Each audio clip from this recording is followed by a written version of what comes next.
Hey, salut tout le monde, j'espère que vous allez bien. Aujourd'hui ce sera la vidéo achat manga du mois de novembre ou du reconfinement, comme vous préférez. En tout cas, tout ça pour vous dire que ce reconfinement ne m'a pas du tout empêché d'acheter des mangas, bien au contraire, et nous allons voir ça tout de suite. C'est parti. On va commencer par le manga tome 3, Cigarette and Cherry, et franchement il est très bien. J'ai été agréablement surprise car voilà, le tome 1 et 2 était pas mal, mais sans plus. C'était juste sympathique et un peu drôle. Alors que là, vraiment, je trouve qu'on avance grandement dans l'histoire. Ça y est, les personnages prennent assez bien leur marque. Je trouve que c'est vraiment un bon manga. Il est assez prometteur. Et je trouve que c'est un peu un shonen, mais aussi ça pouvait être un josei. Parce que c'est assez mature, même le personnage quand on le voit assez froid, voilà, assez honnête, assez froid. Ça change des petites filles là dans les shoujo en mode ah ouais moi aussi je t'aime. Là c'est carrément autre chose, on a affaire à une femme mature, c'est plaisant à lire et le dessin est vraiment pas mal. Moi j'adore ce petit dessin. Attendez, je vais pas vous montrer une page où ça spoil, mais j'aime beaucoup, voilà ce genre de dessin. Voilà, tout simple, mais franchement très agréable à lire. Vraiment, je vous le conseille, c'est vraiment sympa. Alors ensuite, on continue avec Shibuya Hell, le tome 4. Vous avoue que j'étais pas du tout motivée à le lire. Je trouvais que ça me lassait un peu. Voilà, les gens qui sont bouffés par des poissons énormes qui volent dans les airs. Au bout d'un moment, j'en avais un petit peu marre. C'est vrai que j'étais pas du tout motivée à le lire. Et en fait, je me suis un petit peu poussée. Et l'histoire est clairement de plus en plus intéressante. Du coup, bon, je me suis dit, allez, il va me falloir absolument le tome 5, qui d'ailleurs est sorti ce mois-ci. Donc, je vous le conseille pour tous ceux qui aiment le gore, les survival games, là, tout ça. Et je vous avoue que j'ai voulu commencer cette série, pourquoi? Tout simplement pour les couvertures. Voilà, elles sont trop belles. Après, il y a le tome 4 de Nyankees, un manga très sympathique. Un manga en tout cas qui ne prend pas la tête si vous voulez vous relaxer avec un petit Furio. Franchement, je vous conseille, il est toujours aussi top. Comment vous dire, j'étais très déçue alors que j'ai adoré ce manga. Ce n'est autre que All Boy, le tome 4. On m'avait dit voilà, la fin est très décevante. Mais moi je me suis dit, je vais pas écouter les gens, je vais vraiment faire mon propre avis. Mais c'est vrai que j'ai été très déçue de la fin. C'est un manga très bon. En fait, c'est l'histoire d'un gars qui se fait enfermer pendant 10 ans et un jour il s'est relâché comme ça, on sait pas pourquoi ni qui a fait ça, et en fait c'est ce qu'il va essayer de chercher tout au long du manga, savoir qui lui a fait ça, pourquoi, et un peu retrouver ses repères parce il sait plus comment établir un petit peu le contact humain, il a oublié certaines choses de sa vie passée. Donc en fait on va suivre un peu tout son parcours, toute cette énigme, toute cette recherche, et au fur et à mesure il a des indices, au fur et à mesure on sait un peu qui c'est. Mais c'est vrai qu'on se demande, du coup, dans le tome 4, pourquoi? C'est vraiment les raisons, en fait. Dans le tome 4, c'est vraiment, on va savoir pourquoi. Et en fait, quand on sait pourquoi, franchement, t'es déçu. Là, nous avons... Enfin, j'ai voulu terminer une bonne fois pour toutes, hein, parce que ça commençait à bien faire. Donc voilà, je les ai terminés. Enfin, j'étais trop contente. Les Nozokana, voilà. Donc 7, 8, 9, 10, 11, 12, 13. Voilà, maintenant j'ai l'intégrale. J'ai terminé une série encore, enfin. Et ça fait du bien. Franchement, j'ai beaucoup aimé Nozokana. Il y a juste la fin qui m'a un petit peu dérangé, un petit peu blasé. Voilà, mais après, sinon, très bon manga Eishi. J'ai beaucoup aimé. Et je trouve qu'il est même un peu poussé pour un Eishi. Sinon... très bon manga, et j'adore les jackets. Bon là je vais pas trop vous les présenter parce qu'elles sont un peu explicites, voilà, mais sinon très belle. Moi j'adore. En tout cas pour tous ceux qui aiment le Ishi, Nozokana c'est un très bon manga. J'ai aussi bien sûr continué, mais ça c'est pas une surprise, les Berserk. Donc voilà, on continue, 27, 28, 29, 30, 31, 32. Et toujours aussi bien. Là, on a l'arrivée d'un personnage qu'on n'avait pas eu depuis longtemps. Je pense que ceux qui connaissent savent de qui je parle. Mais bon, je ne vais pas vous spoiler. En tout cas, c'est toujours aussi bon. Franchement, je vous le conseille. C'est pas du tout le style de manga que j'aime. Tout ce qui est historique, tout ce qui est chevalier, tout ça, ça me passionne pas du tout. C'est pas du tout mon délire. Mais alors, Berserk, franchement... J'ai été vraiment surprise. Alors ensuite, comme j'ai terminé une série, j'ai voulu en commencer une nouvelle, ce qui est logique. Donc j'ai commencé Les Liens du Sang. Voilà, tome 1, 2, 3, 4, 5. J'ai acheté le 1 et le 2 en occasion sur Vinted. Et comme j'ai bien aimé, bah, j'ai voulu m'acheter un petit peu la suite. Les couvertures, elles sont juste trop belles. Voilà, moi j'adore. Surtout la 4. Là vous avez la 5, mais surtout la 4. C'est ma préférée pour le moment. Elle est juste sublime. Et c'est un peu du style canson. Voilà, c'est vraiment agréable. Je trouve que quand on lit, on se dit ah ouais, je lis vraiment un manga de grand quoi. Je sais pas comment vous dire, mais c'est vraiment, ça se voit rien qu'à la couverture que c'est un manga très mature, très psychologique aussi. C'est pour ça que c'est un seinen. C'est l'histoire d'une mère qui est très protectrice, voire limite possessive, voire toxique avec son fils. Voilà, c'est très bizarre. Elle veut que personne n'approche son fils, sinon c'est un peu assez risqué péril. Voilà, on parle pas d'une mère poule en mode bon, tu regardes bien à droite à gauche avant de traverser, hein. Tu appelles maman quand t'es arrivé. Non, non, là c'est carrément autre chose. À un moment donné, je vous spoil un petit peu, il reçoit une lettre d'amour d'une de ses camarades. Elle lui dit clairement, déchire-la et dit non. Voilà. Voilà le genre de mère qu'on a, complètement barge, qui change d'humeur, je pense qu'elle a des troubles bipolaires, voire schizophrènes. Elle a tendance à lui faire du chantage affectif, à le faire culpabiliser.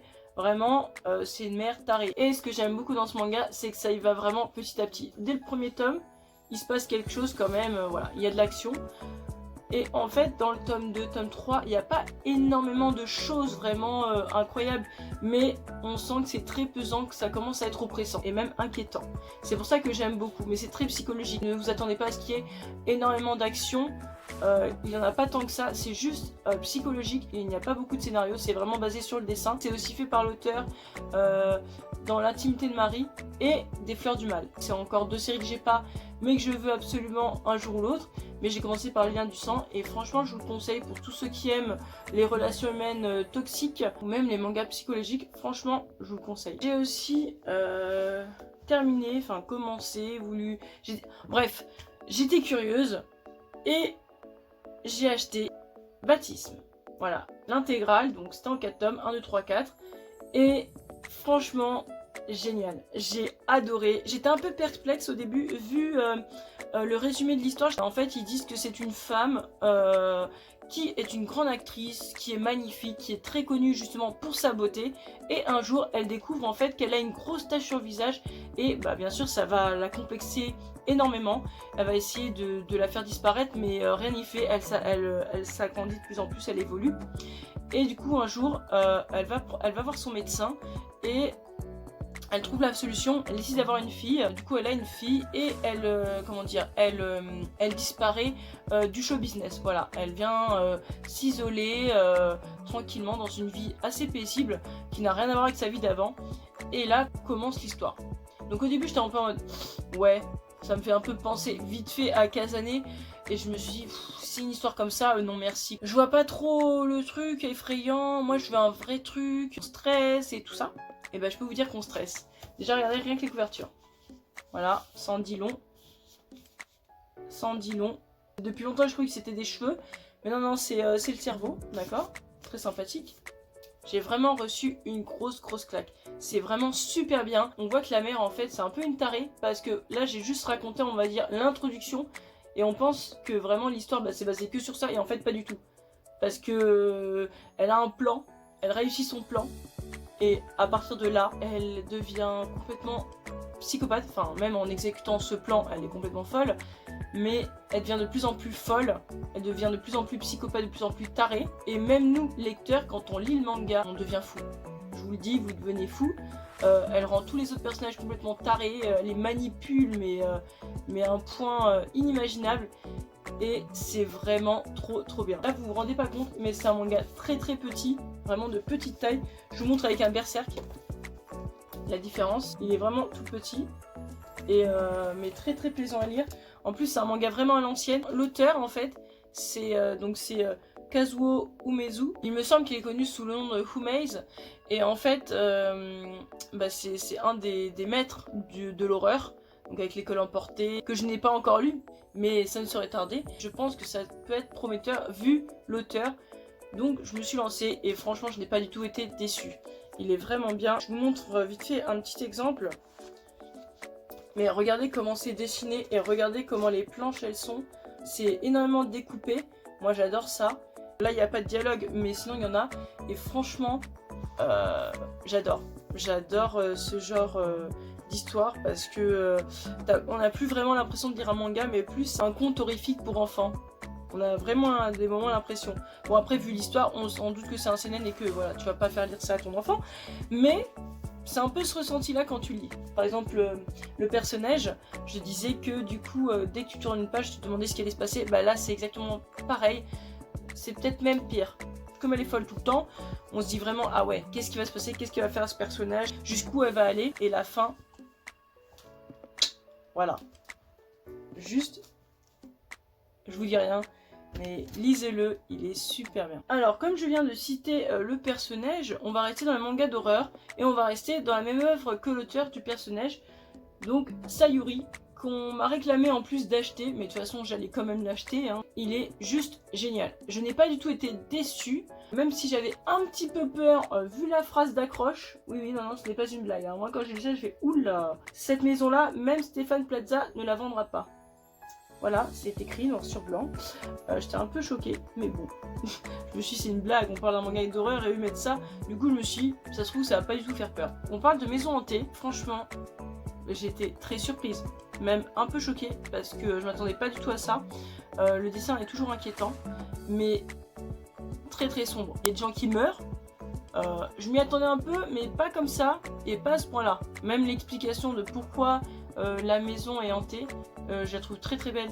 L'explication est très belle, et je trouve qu'il y a pas mal de morale là-dedans. Quand on le lit, c'est pas juste pour choquer, il y a quand même une prise de conscience à avoir. Il y a vraiment une morale dans cette histoire, et j'aime beaucoup. C'est triste, c'est tragique, voilà, c'est vraiment, ça fait mal au cœur. C'est un peu gore, beaucoup moins gore, et beaucoup moins choquant que le personnage, parce que le personnage, on parle d'une histoire qui pourrait être vraie, d'un sujet réaliste. À part les gens qui croient aux fantômes, bon, on peut pas dire que ce soit un thème très réaliste.